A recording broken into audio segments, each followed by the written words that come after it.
All right, hello everybody. Hi. Now, some of you like monsters, yeah? And some of you, fewer, but some of you like maths. I like maths. How many of you like dinosaurs? There's a few hands that aren't up. Unbelievable. So I love dinosaurs.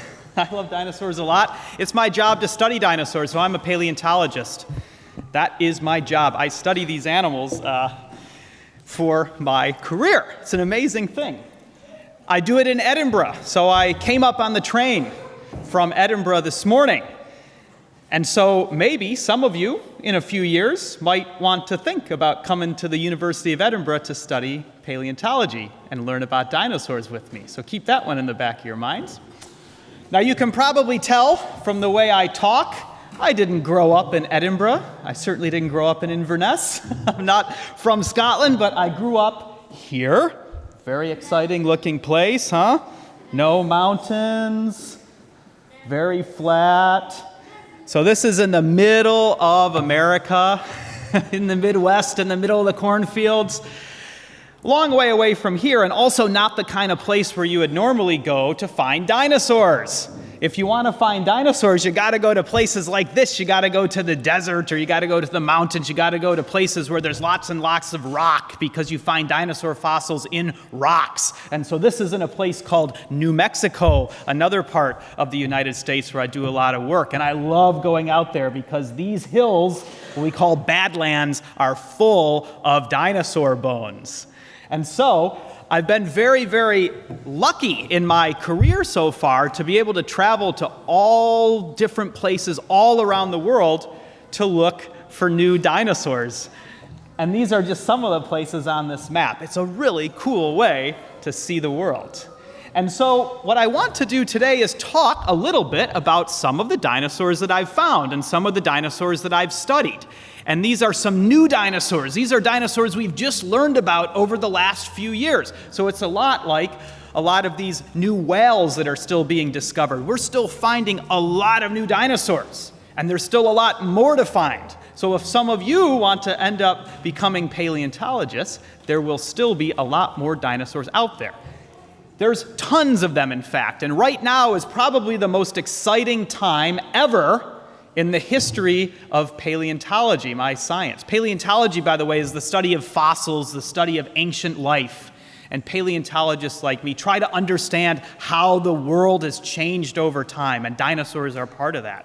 Nowadays, there are so many people looking for dinosaurs that we're discovering a new species on average once a week. So that means somewhere around the world, somebody is going out and finding a totally new type of dinosaur once a week, 50 some times a year. And that, yes, 52 precisely, but it's not always 50. Sometimes it's 50, sometimes it's 54. It averages out. But in that order, it's amazing when you think about it. 50 some new species of dinosaur every single year. And we've been doing that for almost the last decade, and it doesn't show any signs of stopping. And a lot of these hit the news, and a lot of these go viral on Twitter, and a lot of these, you'll see out there on TV, or you'll hear about, which is really neat. So people really love dinosaurs. Now, what I want to talk about, I want to introduce you to one of our newest dinosaurs. Now, maybe some of you have heard of this dinosaur. I would be so happy if some of you have heard of this dinosaur. But it's so new that you probably haven't. And this dinosaur comes from China. So China is a long way away from here. You'd have to get on an airplane and fly for about 8 or 9 hours until you get to China. But China is a huge country. It's the biggest country in the world in terms of the number of people. There are over 1 billion people that live in China. And right now, China is the most exciting place for new dinosaur discoveries because it's such a big country, and there's so many people there, and there's so many young people there that are starting to look for dinosaurs. And so this dinosaur I'm going to tell you about comes from the southern part of China, down here. Now, the dinosaur I'm going to tell you about is one of the very closest cousins of this dinosaur. Does anybody know what this dinosaur is? And just shout it out. Yeah. T-Rex, you know it. You know it. This is a T-Rex. This is actually my hometown T-Rex. It's a T-Rex called Sue that's at the Field Museum in Chicago, Illinois, which is where I'm from. And so this was a dinosaur that when I was your age, I would go and I would beg my parents all the time to drive me up into the city so I could see this dinosaur. But this is a very famous dinosaur. It's the best T-Rex fossil that's ever been found. Almost all the bones are there. And Sue is what I would call a monster, a real monster. So this animal here is about 13 meters long.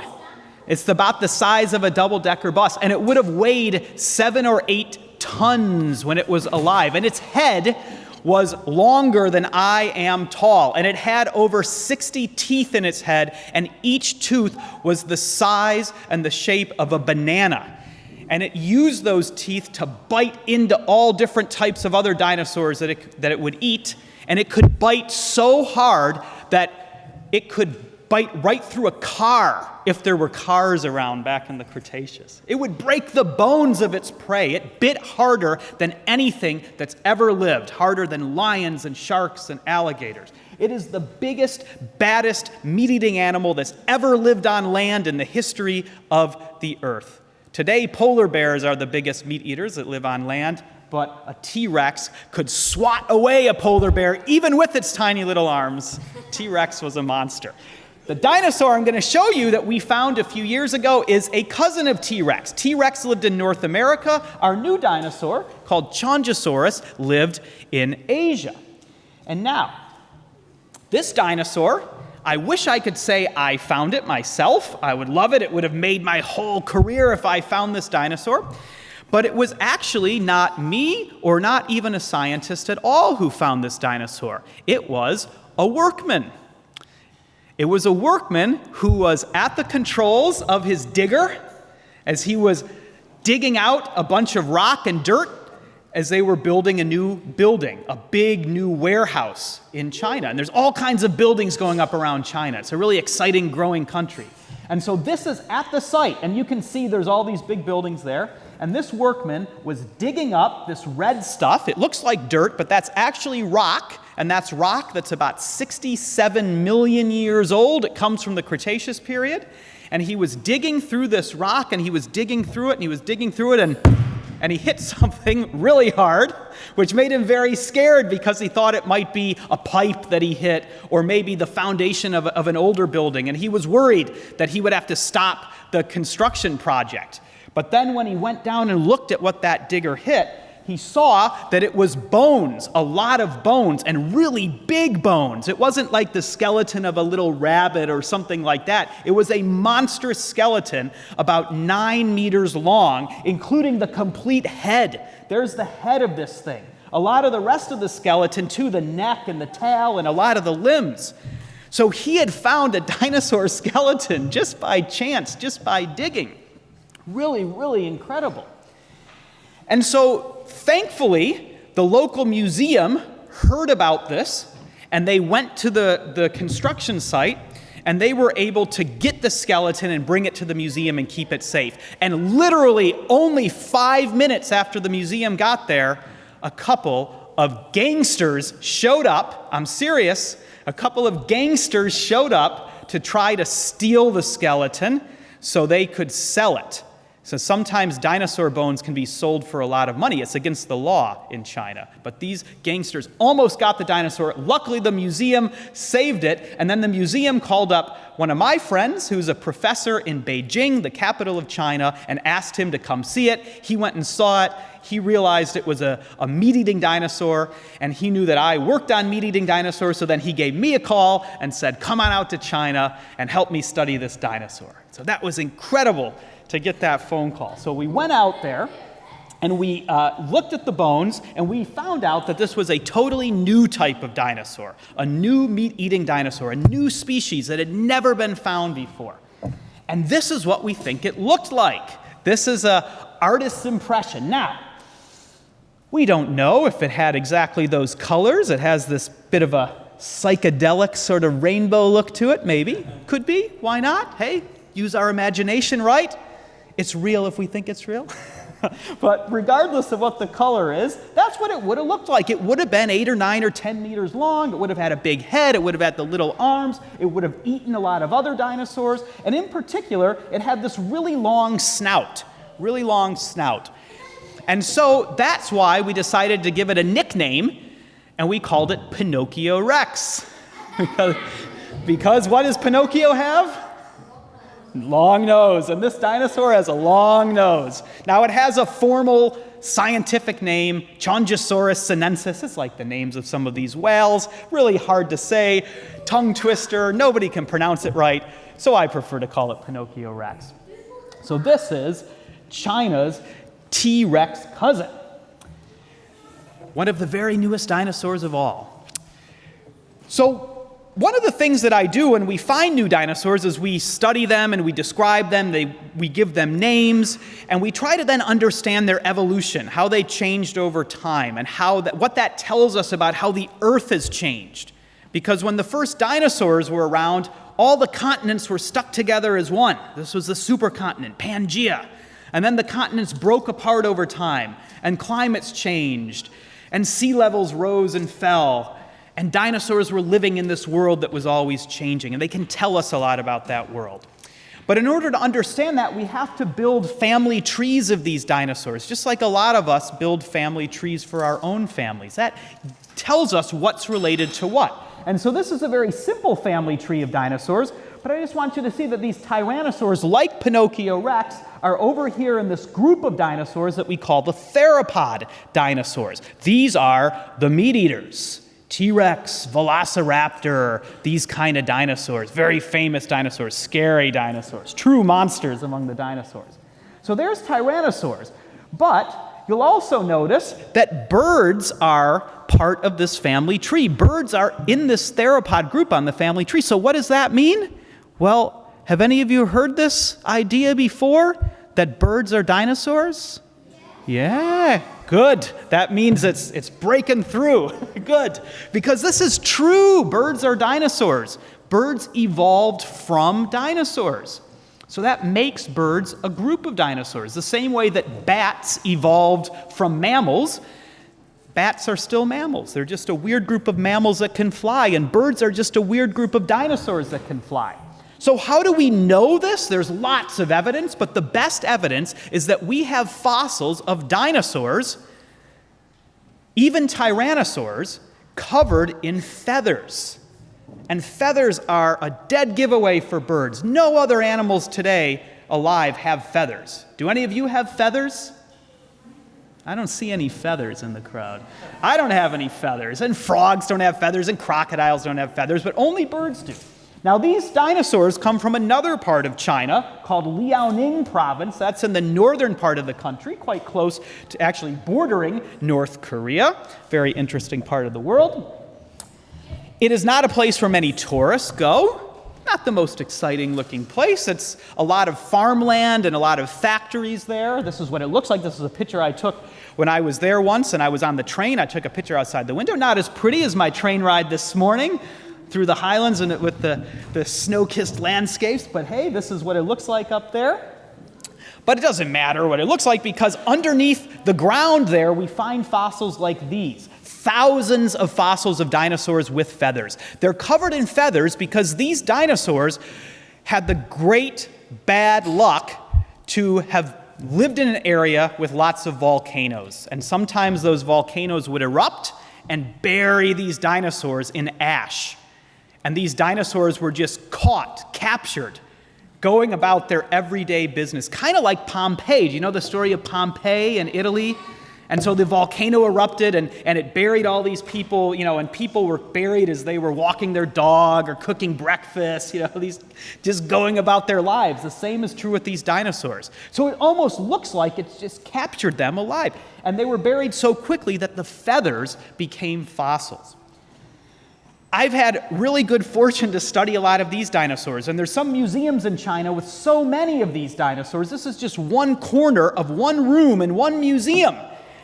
And this museum, this room is about the size of the room we're in now. This is one corner, like a corner over there. And there's 5 of these rooms in this museum, and each one is full of fossils of feathered dinosaurs and the other things that they lived with.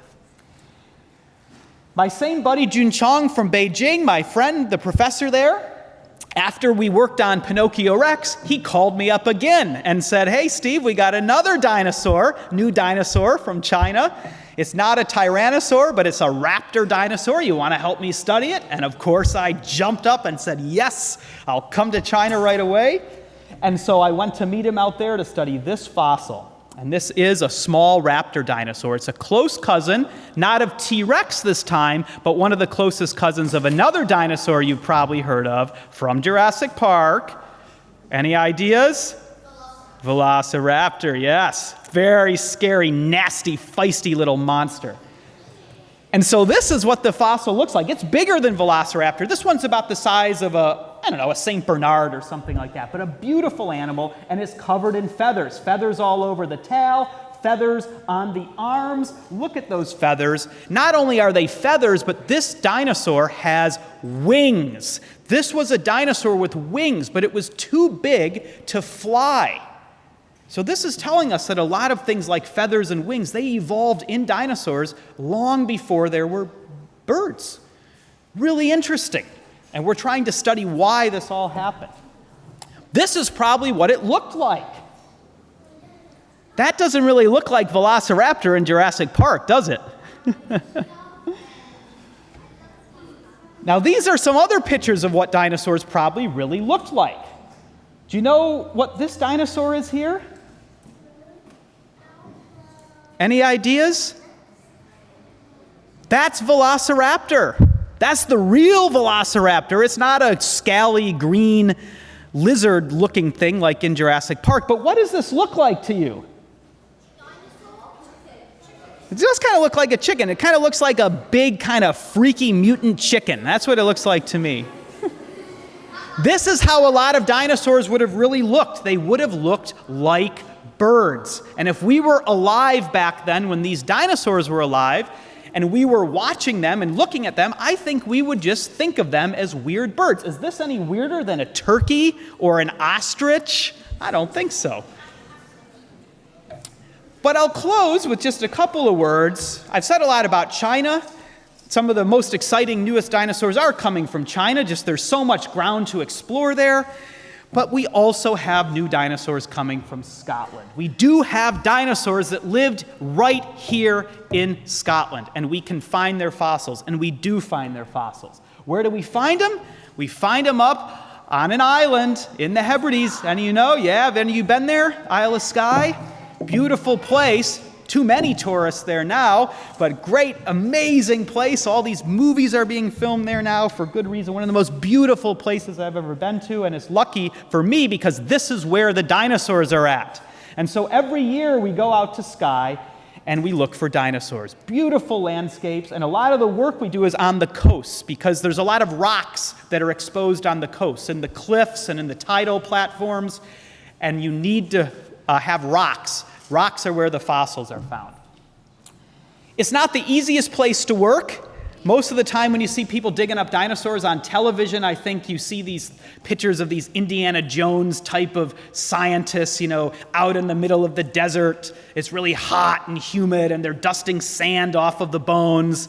But that's not what all dinosaur hunting is like, and it certainly isn't like that in Scotland. It can be cold and windy and rainy and really kind of nasty on the Isle of Skye, even though it's so beautiful, but it's very much worth it because we find some amazing stuff. But we have to use some pretty powerful tools. These rocks are so hard that we have to saw the bones out of the rock with diamond tip saws. Really cool, really fun. These are the kind of dinosaurs that we know lived on Skye. There were big long-necked dinosaurs, there were dinosaurs with plates on their back, and there were meat-eating dinosaurs. We find bones of these dinosaurs, but more than that, we find the footprints that these dinosaurs left behind. And this was a new site that we found just a couple years ago. It's the biggest dinosaur site in Scotland. There's more dinosaur fossils here than any other place in Scotland. There are hundreds of footprints and handprints left by dinosaurs. This is a close-up of one. You can see the little toe marks up here, and this is big. The biggest ones are about this big, and there's really only one type of dinosaur that could make handprints and footprints that are both that big. Any idea what that could be? Yeah, Brontosaurus, those kind of dinosaurs. Diplodocus, Brontosaurus, Brachiosaurus, the ones with the super long necks. These were also monsters of another kind. These were the biggest animals that have ever lived on land, and some of them were as big as a jet airplane. Have any of you flown like an EasyJet plane or like a Ryanair plane, one of those planes? These dinosaurs were almost as big as one of those planes, believe it or not. This is what they would have looked like. And this is what Scotland would have been like about 170 million years ago in the Jurassic period. This was the real Jurassic Park. But there's also stuff that lived out in the water during this time. The dinosaurs lived on land, but there was stuff living in the water. And this is where we circle back to sea monsters. And so what we had in the water were these kind of animals. This is a skeleton of one that was found. It was actually found in the 1960s, but only recently have we kind of rediscovered it and gotten it cleaned up and started to study it. This is an animal we call the Storlocks monster, because it's found right by the Storlocks power station on Skye, kind of near Berwick Bay, some of you may know. It was an ichthyosaur. One of these real-life, honest-to-goodness, actually existed marine reptiles that lived in the water.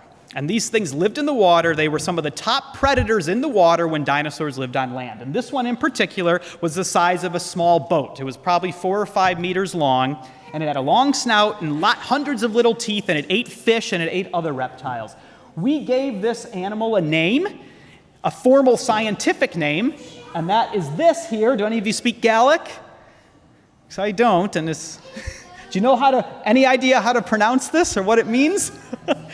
So it's pronounced roughly Yarkvara, and it means something like sea dragon in Gaelic. We have a good native Gaelic speaker on Skye, Doogie Ross, who's a good friend of ours that we work with. But anyway, this is the first marine reptile, first ocean-living reptile that's ever been found in Scotland.